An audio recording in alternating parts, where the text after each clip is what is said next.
What's going on, everybody? Welcome back to the Dog Father. I'm your dog coach. I'm not a dog trainer. I leave that to them other guys. I won't be outside talking about some, hey, cut it out, stop it, sit down, roll over, play dead, come here, come back. Hey, I don't do that kind of stuff. That's not my specialty. No, I leave that to the professionals.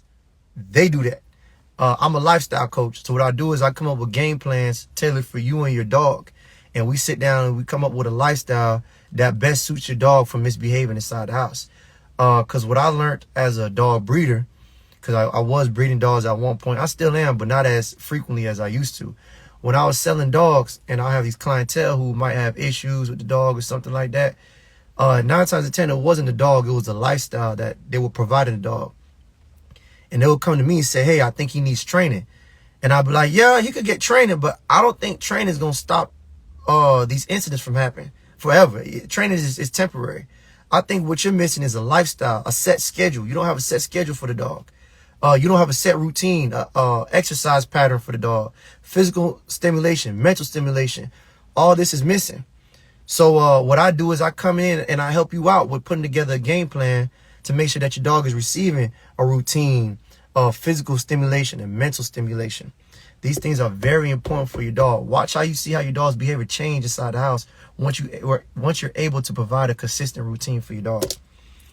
So today's topic is, well, my first question is, how beneficial is working out to your dog?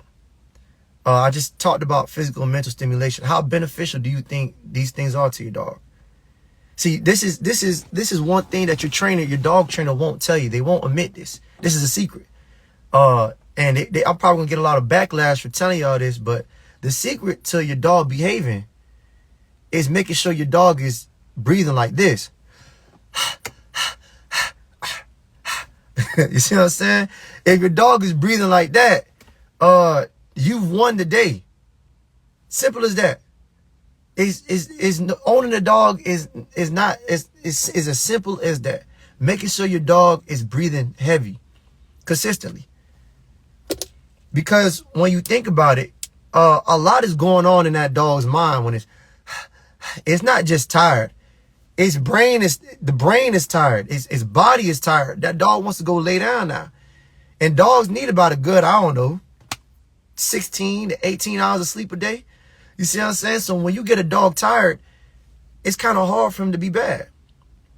A good example that I like to use is farmers' dogs.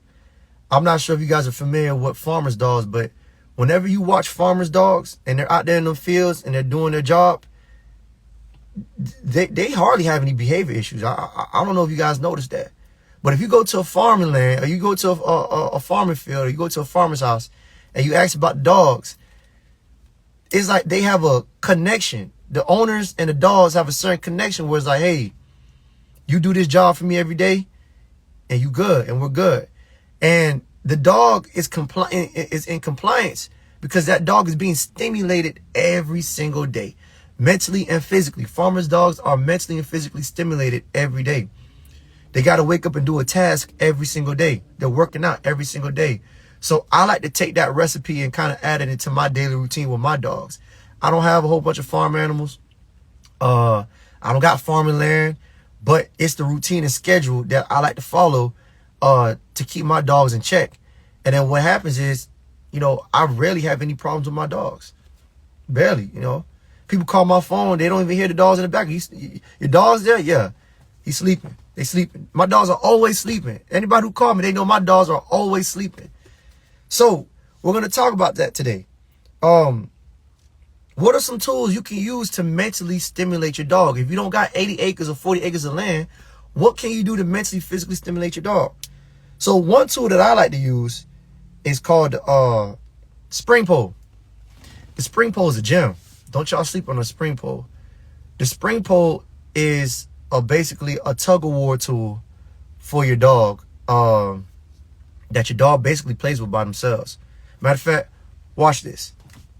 So this is what the spring pole looks like. This is an example of my dogs having a blast on the spring pole. I usually have them on here for 15 minutes, 15 to maybe 20 minutes, and they're pretty much knocked out for the whole day. See how eager they are, you see how involved they are. So I try to get this done during the morning times and when the sun's going down to make sure they don't overheat or whatnot. Because once they get into it, boy, they get into it.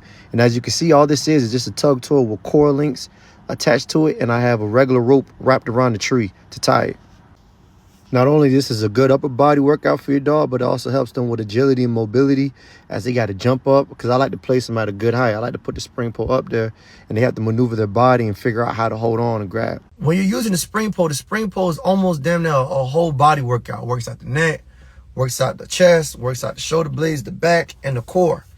And basically your dog just goes on the pole and just go crazy.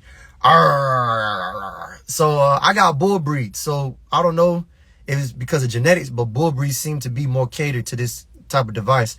I've seen other breeds like shepherds go crazy over the spring pole, but the bull breeds seem to favor this toy a lot. It probably has to do with inherently from when the breed was first established, or the farmers back then first started using the dogs like the pit bull and other bull breeds, the English bulldog. They use them as butcher's dogs.